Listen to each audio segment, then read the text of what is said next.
evening, you're watching the news from the Sultanate of Oman television. First, the headlines.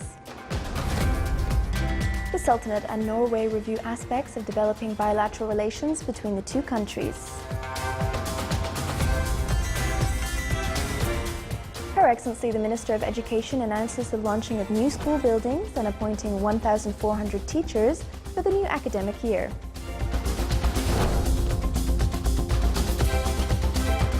And the Fisheries Wealth Laboratories are to start from the 17th of September as part of the Sultanate's plans to enhance the economic diversification.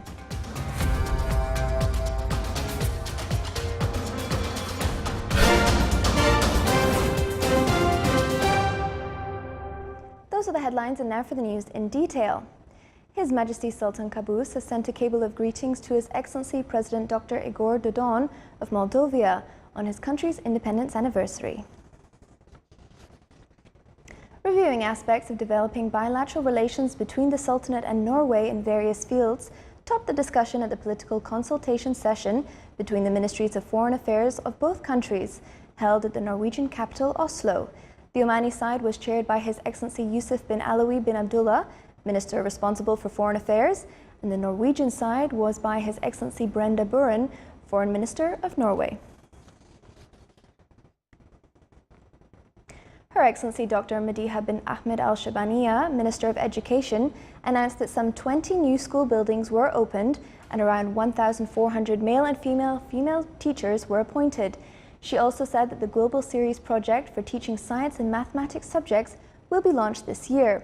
This came in her speech on the occasion of the new school year. His Excellency Dr. Fawad bin Jafar Al-Sajwani, Minister of Agriculture and Fisheries Wealth, stressed that Fisheries Wealth Laboratories, which are part of the Sultanate's plans to enhance economic diversification, will start on the 17th of September. In his statement to Oman News Agency, His Excellency said that the ministry supported by 10 Feed Programme unit has worked to study work mechanisms in these laboratories. The activities of Fisheries Wealth sector will be focused on including aquaculture, traditional and commercial fishing, manufacturing and importing. The Minister of Agriculture and Fisheries Wealth explained that laboratories will discuss aspects related to fishery wealth sector, ways to overcome challenges, putting clear work plans for implementing, and then coming up with initiatives and projects that contribute to raising the contribution of fisheries sectors in the gross domestic product during the upcoming years and providing jobs opportunities for citizens.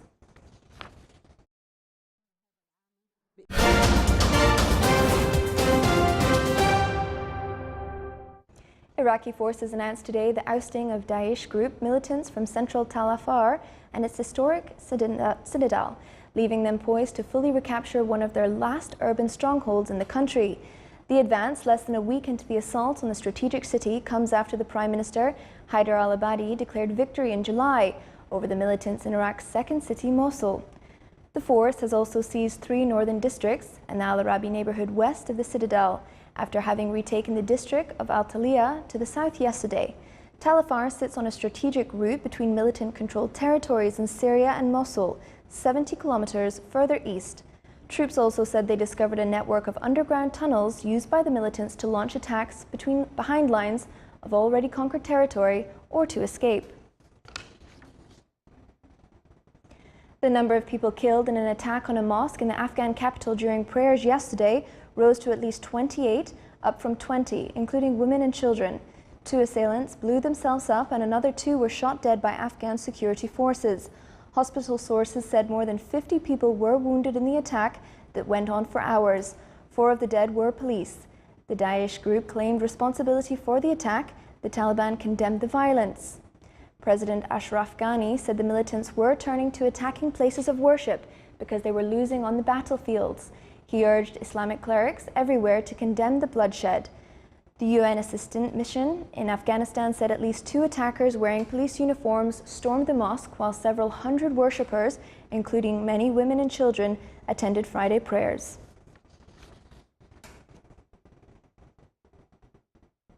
North Korea fired 3 short-range ballistic missiles today, reviving tensions with Washington and after President Donald Trump had said Pyongyang was starting to show some respect.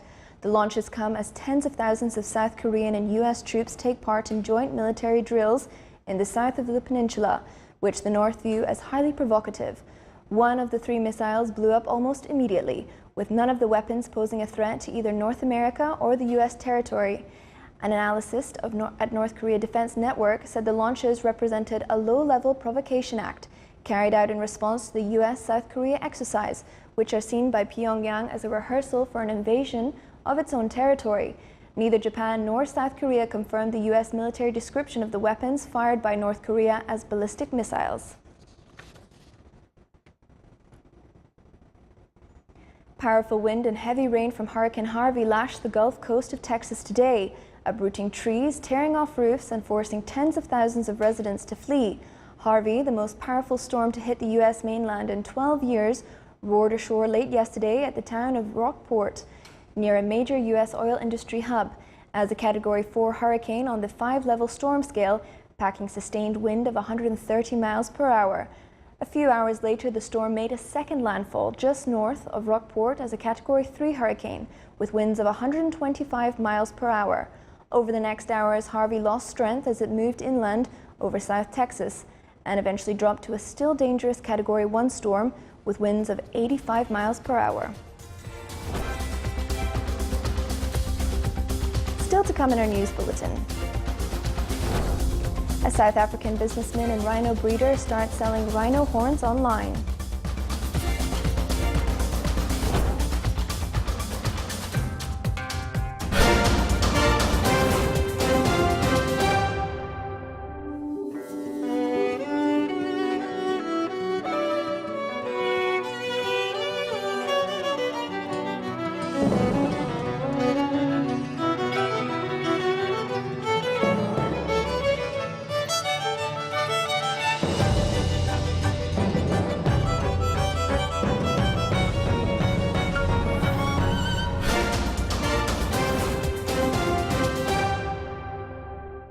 Welcome back to the news from the Sultanate of Oman television. Military Hajj mission left the Sultanate this morning to the holy place to perform Hajj. It is sent annually as per the royal directive of His Majesty Sultan Qaboos, Supreme Commander of the Armed Forces. It includes pilgrims from Sultan's Armed Forces, Royal Guard of Oman, Royal Oman Police, and other security apparatus. The mission also included medical administratives and media teams to provide services that help pilgrims to perform Hajj rituals in the best way. Oman Air is following up the situation of passengers in Bangkok when a flight between Bangkok and Muscat was cancelled on the 25th of August.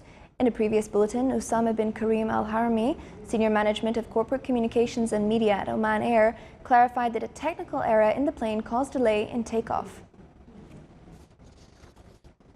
Oman Airports Management Company, OAMC, announced that it will introduce new procedures to deal with certain types of passenger baggage through the Sultanate's airports as of the 1st of September.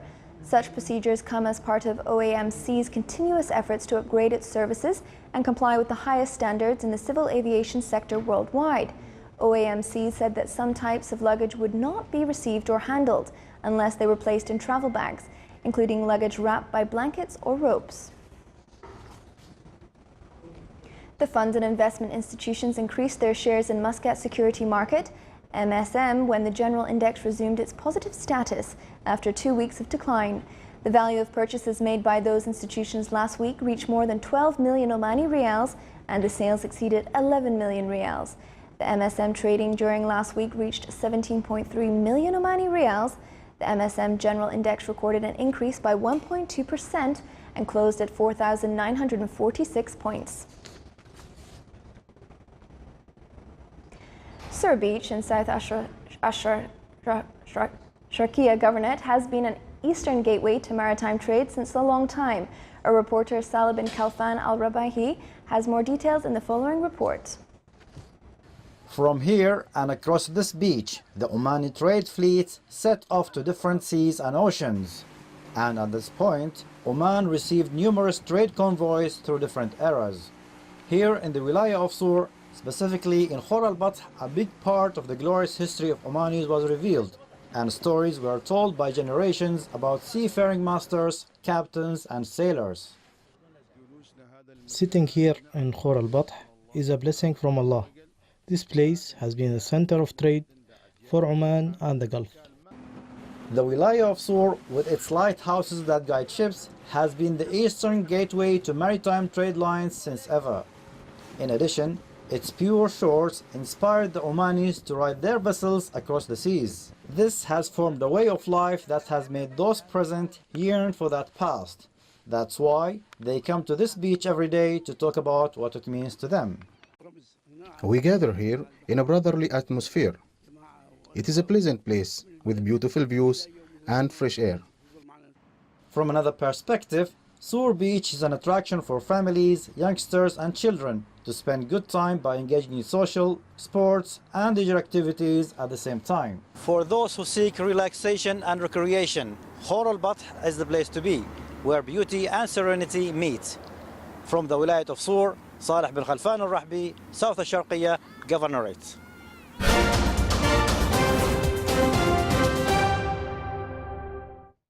South Africa's first online auction of rhino horns started, as conservation groups said the illegal domestic sale would encourage poachers. Here is a report. John Hume owns the largest rhino breeding farm in the world, home to 1,500 rhino. Each week he has their horns cut to discourage poachers. But with rhino horns highly prized in Asia, fetching more than gold or cocaine on the black market, he also has to spend €150,000 a month on security. What I'm doing here is not sustainable for me. The cost is too huge. There is only one way that I will pay for this cost. That is to sell my rhino horn and to use that money to protect my rhino. So to me, the people who are stopping me from selling my rhino horn and protecting my rhino may as well be joined with the poachers, because they will kill my rhino. John Hume won a series of court battles earlier this year to overturn the 8-year ban on the domestic sale of rhino horns. He's now launched a website to hold a 3-day auction of horns, which bidders can access in Chinese and Vietnamese. They'll be required to hold permits issued by the South African government before any transaction occurs. But the auction has raised concerns that it could boost the black market and undermine a 4-decade-old international ban on rhino trading. John Hume's agenda is about profit, and he's exacerbated the loopholes that we have in our law to trade and farm in rhinos. Our rhinos should be protected rather than farmed, commodified and, traded. It's absolutely outrageous. South Africa is home to around 20,000 rhino, some 80% of the worldwide population. But the species is in danger of disappearing, with more than 1,000 rhino killed in the country every year.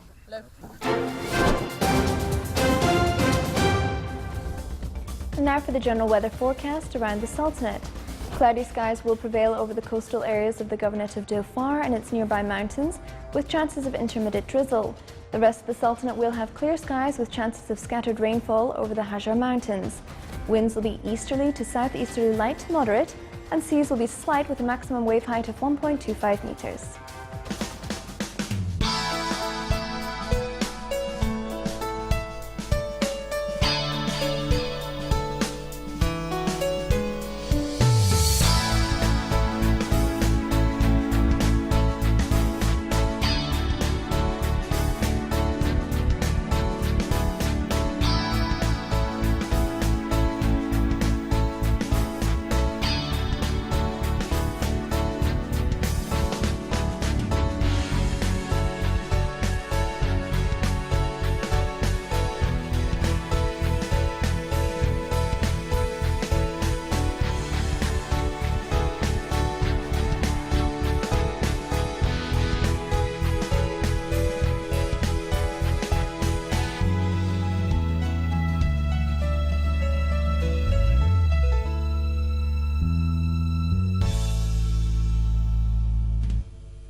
This is the Sultanate of Oman television. Before we end tonight's bulletin, here are the main points once again. The Sultanate and Norway review aspects of developing bilateral relations between the two countries. Her Excellency the Minister of Education announces the launching of new school buildings and appointing 1,400 teachers for the new academic year. And the Fisheries Wealth Laboratories are to start from the 17th of September as part of the Sultanate's plans to enhance the economic diversification. With that, we come to the end of tonight's news bulletin. From all of us here at the newsrooms and the studio, it's good night.